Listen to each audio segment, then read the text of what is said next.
ทางไอ้อาจเพิ่นก่อนแต่เช้าพี่น้องเนาะยันบัดช่วยพดยันบัดเข้ามานะพี่น้องฮะไอ้อาจซื้อข้าวจีมาฝาก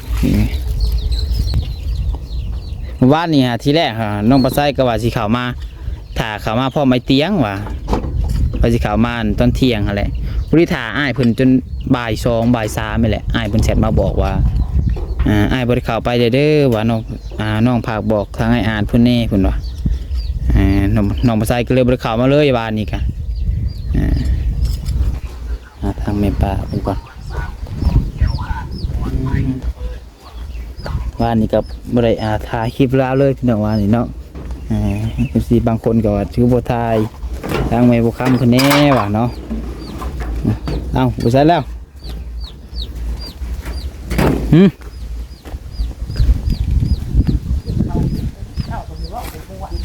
ฮะ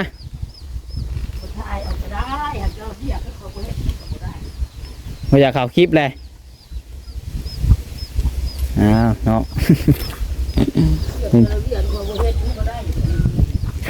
เป็นอย่างอีก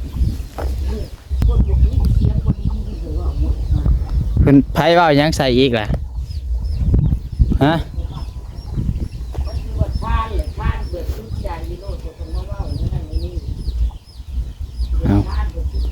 เอาอีกแล้วพี่น้องเนาะเป็นอย่างนี้ทางนั้นเนาะ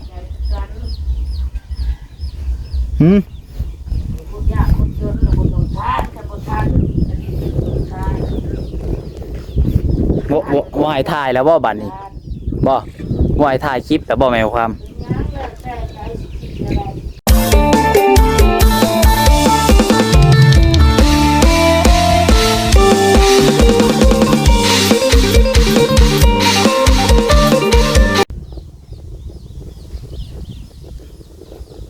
เอาพี่น้องเนาะเปิดภาพขึ้นมาในตอนเช้าๆมื้อนี้พี่น้องเนาะจากเช้าบ่เช้าเบิกตะเวนยังบ่ทันได้ฮอดขึ้นเลยพี่น้องเอ้ยลมพัดไว้ๆเท่าพี่น้องอยู่เถียงนาน้อยของอ้ายอาจคือเก่าพี่น้องเนาะ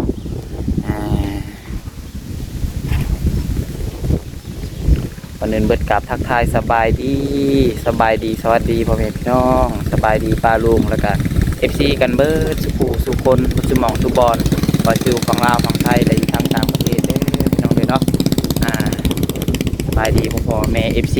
ทุกคนพี่น้องผู้รักผู้ใหญ่ทุกคนพี่น้องเอ้ยที่เข้ามาชมแล้วเข้าใจภาษาลาวภาษาไทยเฮาพี่น้องเนาะก็ยินดีต้อนรับเข้าสู่ช่อง YouTube น้องผัดไทย Channel อีกเก่าแล้วเนาะพบพ่อกันในตอนเช้าๆมื้อนี้น้องผัดไทยก็ในเดินทางเข้ามาหาทางไอ้อาจเพิ่นพี่น้องเนาะแต่เช้าในมื้อนี้พี่น้องเอ้ยเช้ากว่าทุกมื้อเลยแหละที่เคยผ่านมาพี่น้องเนาะ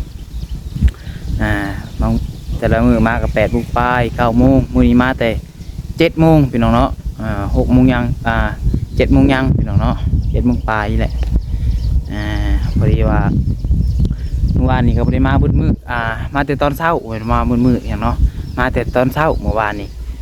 ว่าทีแรกว่าสิเข้ามาตอนเที่ยงน้ำพี่น้องเนาะแต่ว่าบ่ได้เข้ามาพี่น้องเอ้ยบ่ได้เข้ามาเลยวันนี้จากมีคนเข้ามาหาทางไอ้อาจเป็นหรือบ่พี่น้องเนาะพี่น้องจังไดก็ไปเบิ่งไปชมน้ำกันนะพี่น้องว่าเป็นอะไรเนาะเฮ็ดหยังอยู่ตอนเช้านี่พี่น้องเนาะจังไดก็ฝากแม่พี่น้องเด้อฝากเป็นกำลังใจกดไลค์กดแชร์1 ไลค์ 1 แชร์เพื่อเป็นกำลังใจน้องผัดไทยนี่พี่น้องถ้าว่าใครที่ยังไม่ทันได้กดติดตามไว้พี่น้องเพื่อแจ้งเตือนคลิปใหม่ๆที่น้องผัดไทยอัพลงไปพี่น้องเนาะไปพี่น้องเลยวันนี้ก็ขี่มอเตอร์ไซค์มาคือเก่าผู้เดียวคือเก่าพี่น้องซื้อกระจีมาให้ทางเพื่อนพี่น้องเลยคนละก้อนใน3 ก้อนน้องผัดไทยยังจะกินใช่ยังกินข้าวเช้าเป็นคนละก้อนพี่น้องเนาะ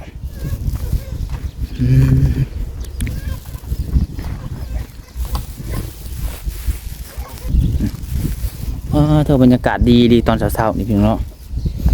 ลมพัดวอยๆมาเธอเสียงนาหน่อยของไอ้อาจคือเก้าพี่น้องเอ้ยเนาะยังลงมือแต่เช้าเลยมื้อนี้เนาะสบายดีเด้อลุงอาจเด้อสบายดีโอ้ยกินแล้วบ่ข้าวเช้ายังหากระตื่นบ่ตื่นเช้าแล้วตื่นจักโมงมื้อนี้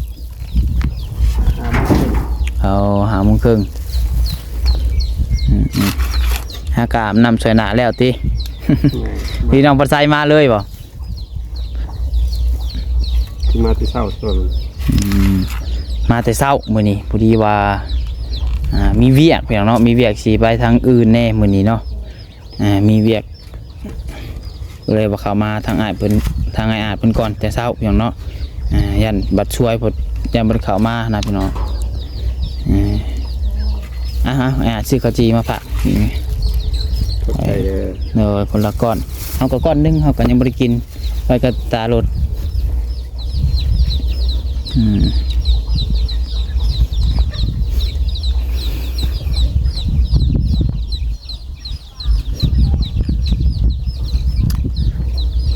ได้ว่านี่มีคนมาหาหลายอยู่บ่ โอ้มี3-4 คน 3-4 คนเฮามาแล้วกับภายในมาวันนี้ เบาค เขาคำเขาไปอีก ำเบานิ้ว บ่อยู่เขามาบ่วันนี้ เขามา อีกผู้หนึงเด้ซะ3 คนบ่เข้ามา บ่ได้ ผู้ชายบ่ ผู้ชาย ไอ้เตียงบ่ได้เข้ามาเลยวันนี้เนาะ บ่ 2-3 มื้อได้เพิ่นบ่ได้เข้ามาเนาะวันนี้ทางง่ายเพิ่นว่าสิเข้ามาพี่น้องทีแรกน้องปัสไซก็บอกให้อาหารเพราะว่าทางง่ายเพิ่นน้องปัสไซก็คุยกันกับเพิ่นนะตอนดึกนะพี่น้องตอนค่ำอ้ายเพิ่นว่ามื้ออื่นอ้ายว่าสิเข้าไปหาทางอ้ายอยู่เพิ่นว่าแต่บัดนี้อ้ายเพิ่นนั้นเปลี่ยนแผนพี่น้องเพิ่นพาเมื่อวานนี้ให้อ้ายเด้เพิ่นพาลงไปใต้เห็นอยู่แล้วว่าคลิปเพิ่นที่เบิ่งอยู่บ่ เบิ่ง วันนี้เราพาไปใต้วันนี้เราเลยบริเข้ามาเราว่าทีแรกเราว่าสิเข้ามามอบงานให้น้องปัดไซเฮ็ดท่าพี่น้องเอ้ยแต่ว่าเพิ่นพาเพิ่นก็เลยว่าท่าเพิ่นมาพุ่นแหละแบบนี้พี่น้องเนาะแล้วเพิ่นอ้ายเพิ่นว่าสิเกาะเกยเกาะยังนี่แหละออกมาท่าแล้วให้น้องปัดไซเบิ่งท่าเพิ่นว่าพี่น้องเนาะเบิ่งท่าจัดการท่าแต่ว่าทางอ้ายเพิ่นบ่ได้เข้ามาซ้ำวันนี้เพราะว่าเพิ่นพาเพิ่นว่าพี่น้องเนาะเพิ่นก็พามาบอกอยู่เพิ่นว่าอ้ายบ่ได้เข้าไปซ้ำเด้อน้องปัดไซเอ้ยว่าฝากบอกทางลุงอาจคืออ้ายอาจเพิ่นแน่เพิ่นว่าทางบ่เตียงพาลงไปใต้เพิ่นว่า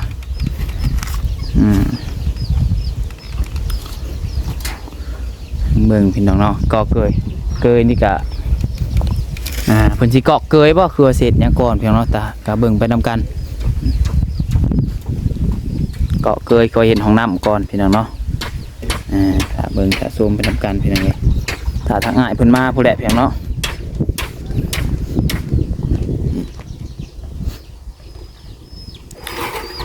บรรยากาศดีค่ะกะลีพี่น้องตอนเช้าสดชื่นเนาะบรรยากาศตอนเช้าสดชื่นแห้งกะลีผมสิตกแล้วมัน เอามาใส่ผมเพิ่งบริออกไปหายไปนาแต่ดนๆอะไรแบบบรรยากาศพ่อมีนะพี่น้องบรรยากาศทงไฮทงนาตอนเช้าคนสิตกบ่มีจะวายานคืมอยู่ที่ว่านนี่ฮะทีแรกน้องปลาไส้ก็ว่าสิข่าวมาถ่าข่าวมาพ่อไม่เตียงว่ะพอสิข่าวมาตอนเที่ยงอะไรบริถ่าอ้ายเพิ่นจนบ่าย2บ่าย3นี่แหละอ้ายเพิ่นแชทมาบอกว่าอ้ายบริข่าวไปเด้อว่าน้องผากบอกทางอ้ายอ่านเพิ่นแน่เพิ่นว่าน้องปลาไส้ก็เลยบริข่าวมาเลยวานนี้กันว่าบุญบ้านแน่เพียงเนาะวานนี้บุญบ้านขึ้นมากกับรถติดพี่น้องเอ้ยมาเนี่ยจนค่ำขึ้นมาวานนี้กันเป็นเบิ่งเป็นจุดลงไฟเบิ่งได้หัวฮะสังกะสีได้หายอาดเห็นอยู่บ่อย่างเห็นพอแห้งได้บาดหัวอยู่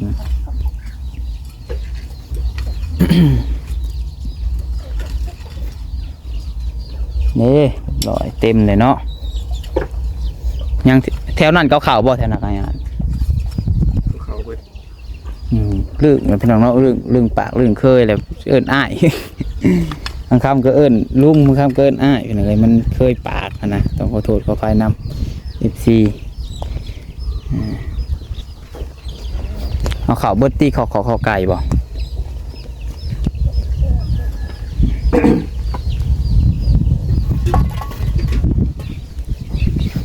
เจ้าเข้าคนเดียวบ่หวานนี่ อ้ายเพิ่นมาซอยนี่ ทางกันพอตู้ภาษาเวียดนะบ่ แม่น โอ้เพิ่นมันซอยดีแล้วเนาะมื้อนี้เพิ่นมาอีกบ่มื้อนี้เนาะสิเบิดได้ดินกับพี่น้องเนาะพอดีเลยไปจักหน่อยเนาะเจ้าพอดีเลย กันอยู่แล้ว คันเรือก็ยังว่าใครกว่าบ่พอได้เนาะ พี่น้องเหลือประมาณ2กอแล้วเปิดแป้นได้เติร์ดบาทนี่พี่น้องแหนมก็คือแบบงามพี่น้องเนาะสบายหูสบายตา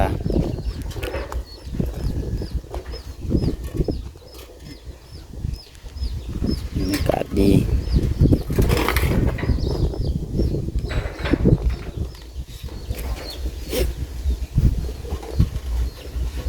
เพิ่นเช็ดนักษานะ เฮ็ดครัว ยายไปเฮ็ดรนครัว แม่น โอ้เพิ่นสิไปเฮ็ดรนครัวข้างพุ่นบัดนี้เนาะ มังดังไฟชั่วข้าวเพิ่น ตัวนี้ละสิมั่างบ่บัดนี้ ว่างเอาดินเขา อ๋อเพิ่นสิมั่างตัวนี้บัดนี้พี่น้องเอ้ยเอาดินเข้าแล้วก็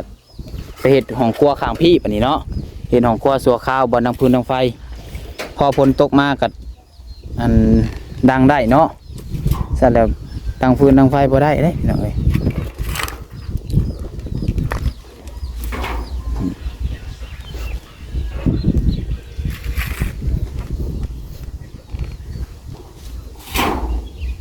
เงินสอดไปเนาะ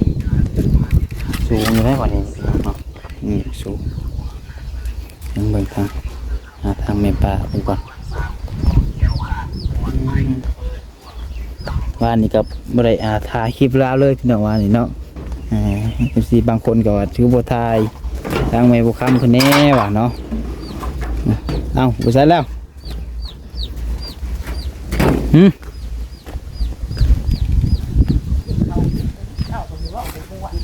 ฮะ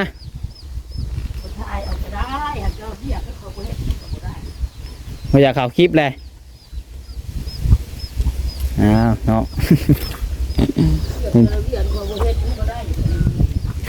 มีอย่างอีก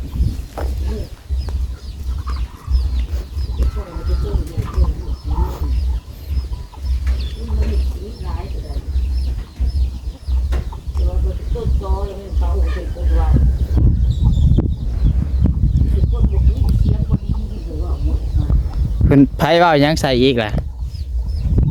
ฮะ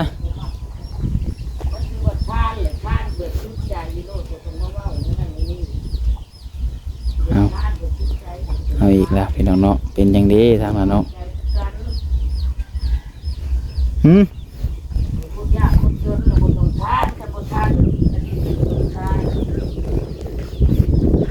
บ่ให้ถ่ายแล้วบ่บัดนี้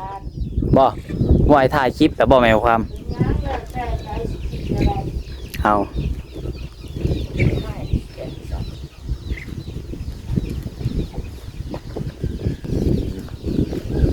เนี่ยดออันบ่ให้ถ่ายนะแล้วถ่ายได้อยู่ติแต่ว่าคนน้อยใจคนมันคอมเมนต์เขามามันร้ายเกิน จะน้อยใจแนวนั้นแนวนี้กูมันเขาเราทั้งหมดปกติแต่ปวดที่เขาเล่าคอมเมนต์เขามาคนปกติคนตายเลย น้อยใจคนนั้นเม่นมาใส่ว่าวใส่ฮะโอ้ยเล่นมาใส่ว่าวคอยนั่นนี่เห็นว่าคอยคนทุกคนยากคอยก็รู้จักกิโลคอยทุกแต่ว่าคอยก็เคยว่าสิว่าวใส่ไข่คอยกับคนว่าวเนื้อนี่แล้วก็จิตไปเป็นอีสักเอาว่าอย่าแล้วเฮาก็ปรับปรุงเปลี่ยนแปลงตัวเองอยู่แล้วเฮาครับปรับปรุงคนบ่ได้มีหยังผิดเด้มาให้ก็ยอมเปลี่ยนแปลงไปได้ก็บ่ได้ผิดหยังเนาะคันนี้ว่าออกมาหมู่ก็ว่าออกมาเองเฮาผิดหยังเฮาก็บ่ได้ผิดคือว่าบ่ได้ผิดเนาะเฮาก็คุณยากคุณจนเลยเนาะว่าเฮาได้นั่นได้นี่เอาก็คันว่าทุกลูกเต้าก็ได้เบิ่งได้เลี้ยงแต่ว่าลูกก็บ่มีบ่เพิ่นจัน14เพิ่นว่าวใส่ก็ย้อน แม่บ่คำเว้าวันออกคลิปบ่าวต้ามื้อน่ะแล้วเพิ่นจังเงินเพิ่นจังเว้าใส่แน่หันนะเพิ่นได้ยินนั้นบ่ม่วนหูก็คือบ่ต้าก็เรื่องได้ก็คือบ่ได้ด่าได้บ่อีสักคิดดูแหละก็ด่าก็บ่อีสักเลยด่าได้บ่มันบ่ได้หายยังสักคำก็สิมาว่าโทษแต่ข่อยก็คิดเบิ่งติล่ะข่อยเว้าอีสักหายจักคำยังยิ่งอดเนาะข่อยว่าผิดตัวใดเลยคิดดูคือว่าบริพิษเนียงกับพี่กับน้องนะเขามาอย่ายินเด่นเพียนใจอยู่คือว่าบริพัตตามเฮาเด้อเฮาสิให้คำแนะนำเด้อแม่ผู้คำเด้อบ่ต้องถือซาดอกคนที่เว้าใส่เฮาฮะบ่ถือซาเลยก็แล้วเฮาก็เฮ็ดคือแบบบ่ได้ยินบ่ได้นั่นนี่หั่นนะไปถือซาเพิ่นแล้วคนเว้าใส่เฮาคนมักเฮากับมันก็มีหลายคนบ่มักก็มีหลาย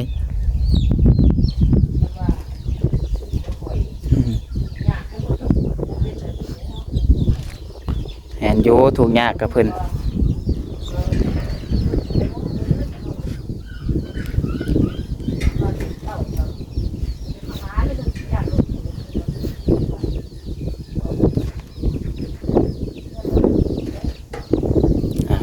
เนาะเป็นอย่างเป็นถ่ายทางหน้าพี่น้องเนาะ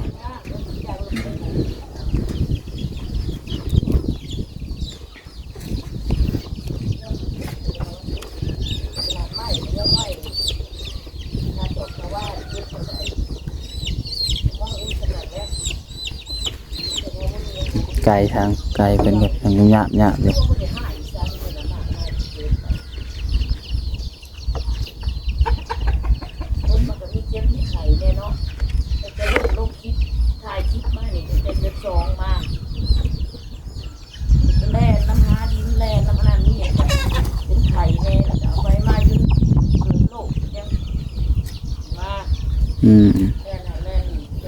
พอแล้วใจพี่น้องคนนึงคุณก็มาสึกมาสวยเนาะก็แล่นหาดินหาดอนเก็บไข่กันไปมันก็สิชื่อดินสิดอนให้ก็ดีใจก็แล่นเก็บไข่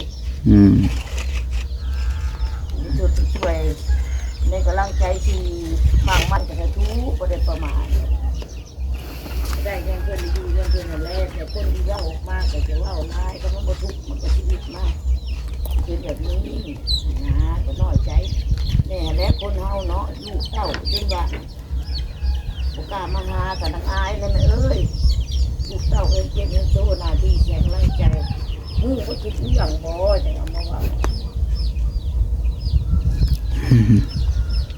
เพื่อก็มากบางครั้งก็ขึ้นหากันจะสิแสนทุกแสนยากเขาก็มาแล้วเก็บขี่รถจักรตายแน่ขึ้นแน่รถก็มาแต่ว่าช้างแม่ก็น้อยใจเนี่ยไม่ได้ว่าบ่อยทายไม่ได้ว่าบ่ได้ยังแล้วใจโดยมันบ่อยทายนะจ๊ะแต่ว่าถ้าว่าเราพอดีมันเป็นเขาไม่ได้ทำนะจะแยกกับที่เพิ่นชวนเพิ่นให้ด้วยบริสุทธิ์มันบ่แหละเดี๋ยวเขาจะเว้านะเราเชื่อบ่เว้ากับประสบการณ์ที่เอาบ่สบายแน่แต่ละอย่างเนาะมันเป็นตุกเพื่อนมันคือเขาก็ไม่หันแล้วมันก็ดังไปทั่วโลกแล้วป่ะนี่มันก็ว่าเฮาบ่ดีที่จริงเนี่ยบ่ได้เข้าใส่เพิ่นดอกเรื่องมันจะน้อยใจเนาะโดยน้อยใจเรียนแล้วมันบ่กระแทกกับผู้ที่เพิ่นกันที่บาทเฮาก็จริงๆอ่ะบ่น้อยเพิ่นนั่นคือก็ลมเสียคือแบบนี้แหละบางคนมันเว้าแบบนี้เนาะบ่ได้ว่าสิเว้าถึงเพิ่นผู้ที่ทุกข์ใจบ่ต้องไปสนใจดอกคนที่เพิ่นเว้าใส่เฮาบ่ต้องมาเก็บใส่ใจมีคนโทรมาบอกป่ะมันจะน้อยใจโอ้เว้าน้อยนะจะได้เว้าไว้มันก็ดังทั่วโลกแล้วเฮาก็เฮ็ดเว้าหยังก็ระมัดระวังเอาเฮาก็อันใดบ่ดีก็บ่เว้าบ่นั่นบ่เฮ็ด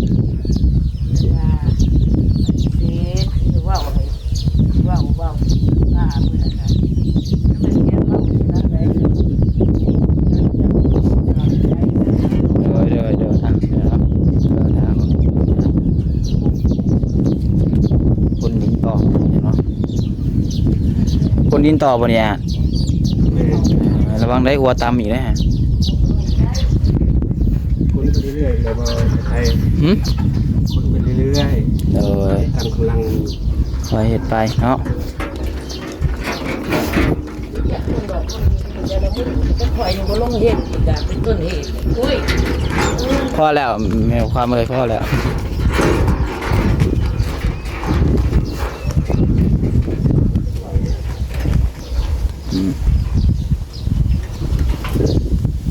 นี่เนาะสิเบิดแล้วดินก็อดเน่าให้อาดเลยเนาะมื้อนี้มื้ออื่นก็จักว่าแล้วบ่จักขนาดฝนบ่ตกนี่พี่น้องเอ้ยมันน้องบ่ใส่บ่คาเวียกมื้อนี่ก็สิเข้ามาซอยเพิ่นอยู่ดอกพี่น้องเอ้ยแต่ว่าน้องบ่ใส่ก็คาเวียกเนาะแต่ก็พังเบิ่งช่วงบ่ายๆคือว่ารอบแรงๆบ่ได้เป็นเนาะก็บางเทื่ออาจจะเข้าเกี่ยวเข้ามาหาทางอาหารเพิ่นนี่พี่น้องเอ้ยแล้วเวียกแล้วงานก่อนเพียงเนาะเพอเข้ามารอบเช้าๆมื้อนี้พี่น้องเอ้ย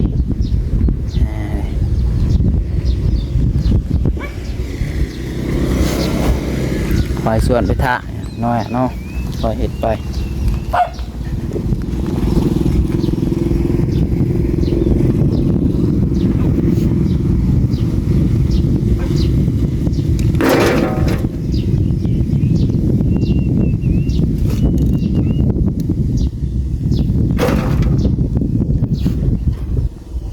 ฝนก็จะพาตกเด้อเนาะคันฝนตกนี่แล้วอีกแล้วเนาะลุงอ่ะ บริส่วนอีกแล้วเนาะ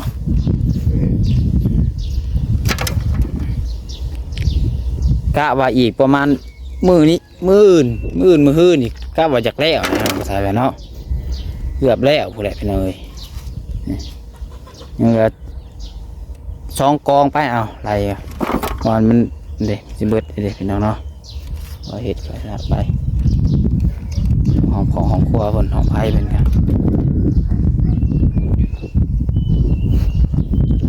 สิมาเห็ดของบัววันนี้ไปพี่น้องเนาะเห็ดชัวข้าวคนนะแล้วขอละคั่วกันเนี่ยเป็นมาหากระพังรักพี่น้องเลย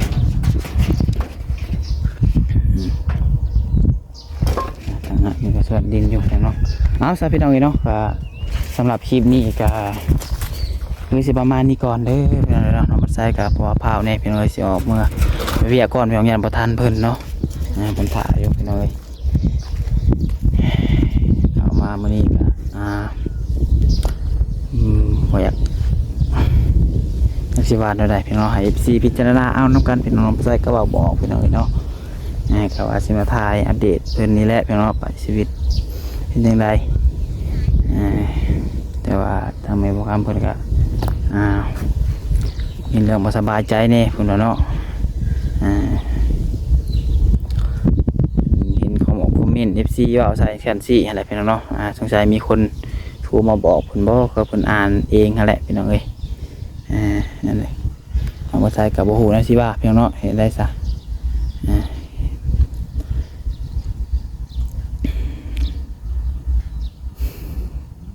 โอเคเด้อพี่น้องเด้อซะเนาะคลิปนี้ก็คือสิลาไปแล้วบัดนี้พี่น้องเนาะว่าน้องมาใส่ว่าผิดพลาดประการใดก็ต้องขอโทษขออภัยนำพ่อๆแม่พี่น้อง FC หลายๆเด้อพี่น้องเนาะขอบคุณ FC ทุกคนที่เข้ามารับชมคลิปน้องบัดไซแต่ต้นจนจบฝากพ่อแม่พี่น้องกำลังใจกดไลค์กดแชร์คนละ1 ไลค์ 1 แชร์เพื่อเป็นกำลังใจน้องบัดไซเนี่ยเด้อพี่น้องเด้อโดยขอให้ทุกคนอยู่ดีมีแฮงปราศจากโรคภัยไข้เจ็บร่ำรวยเบิดสุขคนพี่น้องฮักแพงคือเก่า FC น้องบัดไซพี่น้องเนาะสุดท้ายนี้ขอกล่าวคำว่าสบายดี